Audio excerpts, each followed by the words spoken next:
Vamos chamar a Cecília Oliveira, que está conosco aqui num dia também que saem dados da segurança pública, do Atlas, né, da violência, com números específicos, detalhados, do IPEA e do Fórum Brasileiro de Segurança Pública. A Cecília é jornalista especializada nessa área e também é a diretora do Instituto Fogo Cruzado. Cecília, boa tarde para você. Esses casos se repetem, né? Quer dizer, a Débora é mais uma, o seu José é mais uma pessoa, ela no ponto de ônibus, o José dentro de um ônibus, quer dizer, no transporte público, indo trabalhar, sendo vítimas da violência, enquanto, né, a polícia segue atuando dessa maneira no combate a criminosos. Não se sabe exatamente quais circunstâncias, né, se deram. Esse disparo pode ter partido também dos suspeitos, como alega a Polícia Militar aí do Rio de Janeiro. Boa tarde para você. Boa tarde, Diego. Boa tarde, Thales. Infelizmente, a gente está aqui para comentar mais uma dessas tragédias, que são tragédias muito cotidianas no Rio de Janeiro, infelizmente. A gente viu aí esse caso que você contou, Diego, e para piorar, ela não é um caso isolado. Desde que o Instituto Fogo Cruzado começou a contabilizar os tiroteios e as vítimas, né, de balas perdidas e de violência armada no Rio de Janeiro, a gente tem um número deprimente para poder trazer, que é 11 vítimas que a gente vem contabilizando eram pessoas que estavam grávidas, sabe? Então, assim, esse caso, infelizmente, não é um caso isolado e mostra ainda uma situação em que a gente pensa que nós podemos ser a próxima vítima, porque é isso, ela estava levando a vida dela tranquilamente, o outro senhor que foi baleado dentro do ônibus também estava ali levando a sua vida, mas é que a gente não consegue, né, obviamente, saber o que está acontecendo ao nosso redor. Então, a gente precisa, de fato, assim, que a nossa política de segurança nos dê essa segurança de ir e vir, a segurança de conseguir trabalhar, de ir para a escola, de voltar para casa e poder, né, cuidar dos nossos filhos, nossos pais, nossa família com tranquilidade. E isso, infelizmente, não é uma segurança que a gente pode ter quando a gente mora no Rio de Janeiro.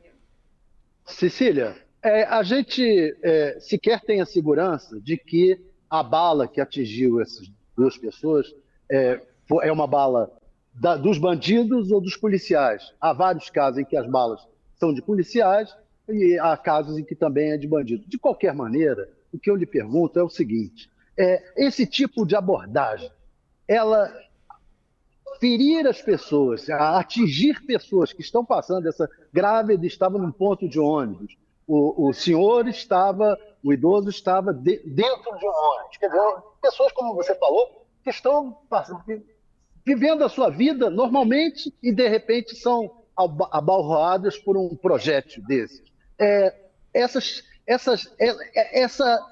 Elas são atingidas pela abordagem errada da polícia, independentemente de se saber se a bala é da polícia ou não. Há uma abordagem aí que é errada e que leva a esse tipo de coisa? Thales, a sua pergunta é muito boa, porque dá para a gente pensar em três situações nesse caso. A abordagem em si, pensando que é isso, são vias extremamente lotadas. Você vê assim, tem sempre engarrafamento nessa região ali. Ou seja, muita gente o tempo todo. Ou seja, a abordagem precisaria de um cuidado a mais por ser uma área que está ali com muitas pessoas transitando. Isso nos traz a um outro problema, que é: nós não temos a informação vinda do governo do estado sobre a análise das abordagens policiais. Quantas são, qual é o resultado delas, quanto elas custam, quem estava envolvido. Essa informação não existe, ela não é disponibilizada. Então, por exemplo, vamos supor que nesse caso em específico foi uma abordagem desastrosa. A gente não sabe quantas são. É mais uma? São 10? É um número elevado de ações erradas? A gente não sabe, inclusive para poder demandar. Precisam de reciclagem, precisam de treinamento, precisa desse tipo de abordagem. A gente não tem como cobrar esse tipo de situação. E o terceiro ponto, que seria vital nesse sentido, é perícia. A nossa perícia é sofrível, né? Então, assim, as nossas perícias, elas são feitas em alguns casos, não são muitos dos casos, inclusive com homicídios. Então, a gente também não consegue ter números que nos permitam. Bom, travou o sinal da Cecília Oliveira, a gente vai tentar restabelecer o sinal.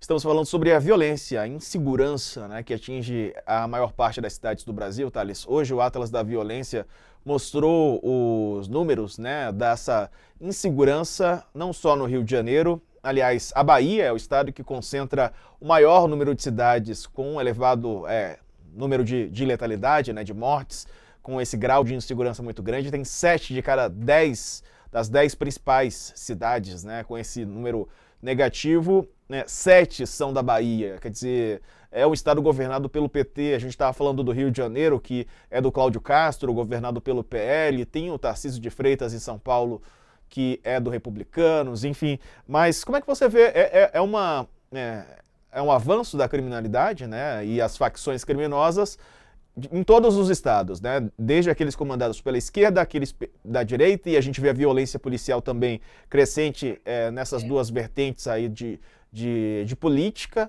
né? E a segurança pública é mais um jogo para inglês ver, né? Para conseguir voto, do que de fato pensado em como combater um problema tão complexo como esse, né, Thales? Diego, tem várias e várias e várias conclusões que a gente pode chegar a partir desse levantamento que o UOL está mostrando. Por quê? Olha só. Primeiro, curiosamente, o estado do Rio de Janeiro só tem uma cidade nessa lista, que eu acho que é Itaguaí, se eu não me engano. Só uma cidade. A Bahia tem várias, 9 entre os vários. Bahia tem vários. O que 7 das 10. Mostra que a política... 7 das 10. Mostra que a política de segurança na Bahia está com problemas. Tem um problema lá, porque não é possível que esteja com 7 das 10 entre as cidades mais violentas, com maiores índices de violência. Então, há um problema sério na Bahia. O Rio de Janeiro, incrivelmente, não só tem uma cidade. São Paulo, eu acho que não tem nenhuma nesses. Então, mas nós, moradores dos grandes centros, moradores do Rio de Janeiro e de São Paulo, sentimos como se fôssemos os mais violentos. Por quê? Porque um tiroteio desses que tem na linha amarela, numa cidade superpopulosa como o Rio de Janeiro, todo mundo vê, todo mundo sente. Então, a proximidade com a violência é muito grande e é de muita gente próxima da violência, das cenas de violência. Você está no centro de São Paulo, você vê alguém roubando o celular, você vê alguém cometendo um ato de violência. Isso no Rio de Janeiro, São Paulo, então faz essa sensação de violência maior do que até nessas cidades que tem um índice de violência maior, de fato, em termos numéricos. Mas tem que levar em conta isso. Nós, o cidadão das grandes metrópoles do Brasil, ele está tendo que conviver com a violência perto. E por isso ele tem essa sensação, que não é uma sensação errada, de que ele vive ao lado da violência, de que a violência está do lado dele. E é preciso resolver esse ponto em relação à violência em geral no país. Agora, é curioso que também, se você for ver esses levantamentos, os lugares mais violentos, os estados com mais violência, estão no Nordeste e no Norte, e com menos violência no Sul-Sudeste, especialmente no Sul. Isso também é curioso. Eu acho, não sei se é uma impressão por apuração, por informações de pessoas que me falam sobre a situação nas cidades do interior do Nordeste. O que ocorreu? Hoje em dia, se você for no Ceará, no interior do Ceará, tem muita... O do Rio de Janeiro, qual é? Comando Vermelho. Esqueci. Comando Vermelho do Rio de Janeiro está no Ceará, está no interior do Ceará. O Comando Vermelho está no Nordeste e no Norte. No Norte, por quê? Porque ali é caminho para o resto da América, ali pela Amazônia, para o resto da América do Sul. É caminho para o tráfico. O tráfico de droga está passando por ali. E no Nordeste, uma parte do Comando Vermelho do Rio de Janeiro são famílias que vêm do Ceará. Então, que os chefões do Comando Vermelho foram para lá. Passaram a manter uma linha direta no interior do Nordeste, partindo do Ceará para várias outras cidades do Nordeste. Então, tem uma ligação direta que tem que ser ainda estudada do Comando Vermelho com o Nordeste, e está havendo lá muitas brigas por disputas por espaço junto com o pessoal do PCC, que também foi especialmente também para o norte, para a linha, para a rota do tráfego. No sul, ainda não está esse boom da rota do tráfego, exceto ali na tríplice fronteira, na parte ligada ao Paraguai, né? Que também vai pelo Mato Grosso. Mas o sul está menos porque o grande tráfico foi para o interior do país, para as cidades do interior, para esse novo cangaço.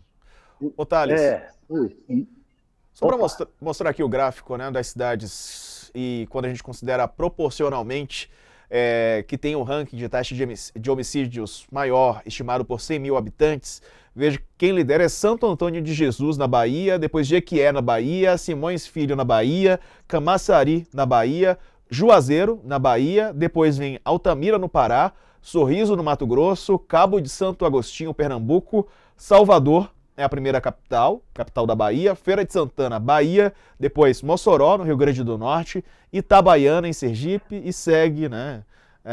Seguem com várias cidades da Bahia. Queimados é o município do Rio de Janeiro com a maior proporção. Tem explicação para esses números, Cecília? O que o Fogo Cruzado tem monitorado? Tem muitas explicações, infelizmente, Diego. Thales estava aí falando, olha, o Comando Vermelho agora, lá no interior do Ceará. O que isso demonstra para a gente? Isso demonstra que a gente não tem uma política de segurança coordenada nacionalmente, né? O que significa, inclusive, que é um problema que, por exemplo, aqui o governador do Rio de Janeiro, Cláudio Castro, não vai resolver sozinho. Porque é isso, o Comando Vermelho, ele não age só localmente. Ele precisaria, por exemplo, conversar com outros governadores sobre uma ação conjunta, porque é isso, as facções, elas agem para além, né, das fronteiras do Estado e para além das fronteiras do país. Então, a gente realmente precisaria de uma política que fosse coordenada nacionalmente. A gente, inclusive, tem aí o projeto do SUSP, né, que vamos dizer aí, o SUS da segurança pública. Existe aí um monte de previsões que deveriam sair do papel, mas não saem enquanto a gente continua assistindo tudo isso, né? E olhando esse ranking que você pontuou aí, é interessante a gente ver aí o caso da Bahia, porque a Bahia vem, né, pontuando aí nesse ranking há muitos anos. Quando você leva em consideração os números absolutos, a Bahia lidera o número de homicídios desde 2015. É muito tempo. E aí, vou até vou pontuar um caso aqui que é o seguinte: a gente teve ali, né, o Rui Costa como governador da Bahia durante um bom tempo, e recentemente ele criticou o trabalho das organizações de sociedade civil, porque elas não sabem de nada, e nós estamos aqui comentando um índice importantíssimo feito ali também pelo Fórum Brasileiro de Segurança Pública, que é uma das organizações de sociedade civil mais importantes do país, especialmente porque a gente só tem acesso a dados de homicídio por causa do trabalho do Fórum. Ou seja, o Brasil, apesar de ser um país com esse número de homicídios gritante, não constrói o seu próprio índice. Cada estado levanta essa informação de uma forma, levanta seus próprios indicadores sem seguir nenhum padrão, e o Fórum faz aí esse trabalho de conseguir colar esses pedaços todos de informação e traz para a gente. O que significa que os números que a gente está comentando aqui hoje podem não, são inclusive subnotificados. A situação é pior do que essa que a gente consegue ver hoje. Pois é, eu estou aqui procurando porque a Secretaria de Segurança Pública da Bahia, a gente convidou tanto o governador Jerônimo Rodrigues, como o secretário Marcelo Werner, né, de Segurança Pública lá da Bahia. A gente tentou os dois, mas nenhum dos dois pôde dar entrevista. Eles mandaram uma nota aqui que mandaram para toda a imprensa. Enfim, não estou conseguindo localizar, mas eles falam sobre redução de números, né? Mas ainda falta muito, Cecília. E Salvador figura como uma das cidades com o maior número, né, dessa letalidade. A gente está falando de uma cidade grande, ou seja, os números absolutos também devem ser muito grandes para que ela esteja nesse patamar. É isso, é uma cidade grande, turística, os holofotes estão todos ali, não é uma cidade pobre, ou seja, onde é que está esse problema, né? Então a gente recorre ali de novo para essa solução em relação a o plano de segurança pública, ele é o suficiente? A gente está vendo que não. A coordenação entre os estados e a União?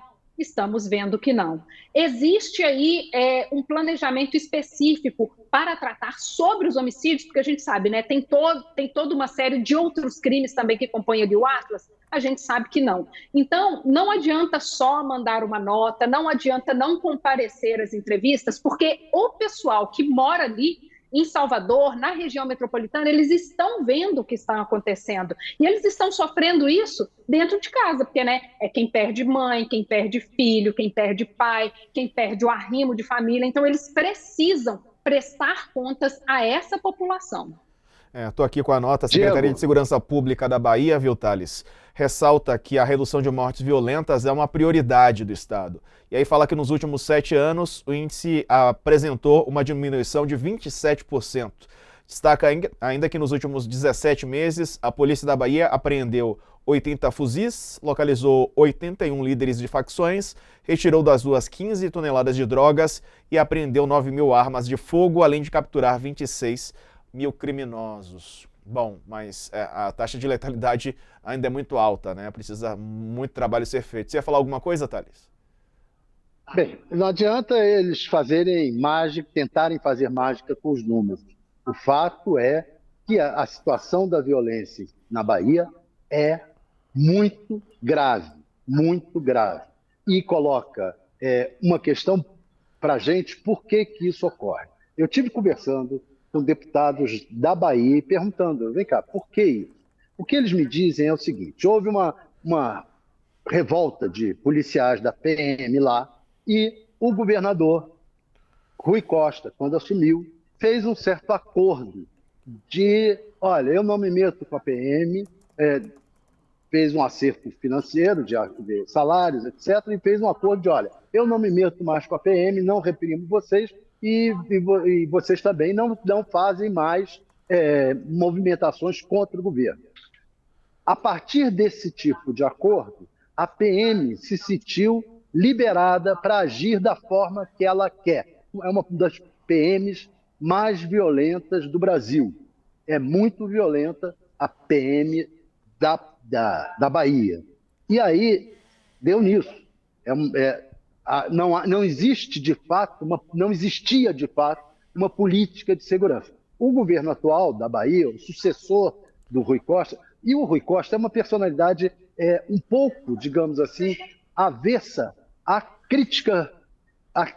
Ele é impermeável, é um pouco impermeável. E isso dificulta, porque uma situação como essa, você tem que ter ouvidos, você tem que ouvir, você tem que dialogar e procurar uma solução. Isso não foi feito e não está sendo feito também na questão política, que em Brasília, ele como ministro da Casa Civil, a questão política está precisando mais de diálogo, está precisando ouvir. E isso os deputados, os parlamentares reclamam, que agora o Rui Costa, que é o ministro-chefe da Casa Civil, não está tendo um bom diálogo. Então, demora a receber parlamentares, age com certa arrogância com alguns, etc. E tal. Então, isso ele tem que tomar cuidado. Ocorreu na Bahia, não foi impermeável em relação às críticas à política de segurança. A política de segurança se deteriorou, o atual governador herdou uma situação de segurança periclitante, dizem que ele é mais permeável à negociação, está conversando, está tentando ouvir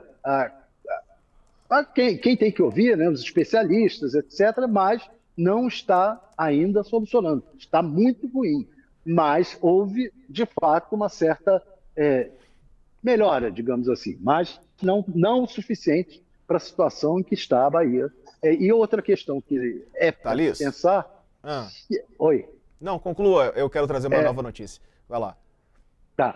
A outra situação para se pensar é a questão da esquerda, de nós progressistas e dos conservadores. Os conservadores têm uma política, bala e pancada. Resolve na barra da pancada e da bala. Não deu muito certo.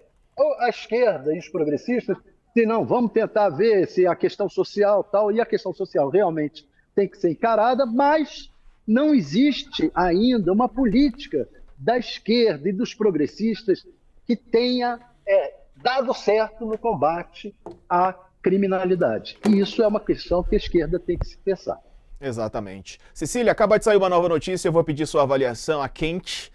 É a seguinte, a primeira turma do Supremo torna réus os irmãos Brazão pelo assassinato de Marielle Franco, Domingos Brazão e também o Chiquinho Brazão, réus, portanto, pelo mando do crime da morte da Marielle Franco. O Anderson Gomes também foi assassinado naquela noite de março de 2018. A primeira turma é composta por 5 dos 11 ministros no Supremo. No ano passado, a Corte decidiu que todas as denúncias do caso Marielle apresentadas ao STF seriam julgadas primeiro pelas turmas e não no plenário. Moraes foi o primeiro a votar. Ele foi acompanhado integralmente pelos outros 4 ministros, Flávio Dino, Cristiano Zanin, Luiz Fux, Carmen Lúcia.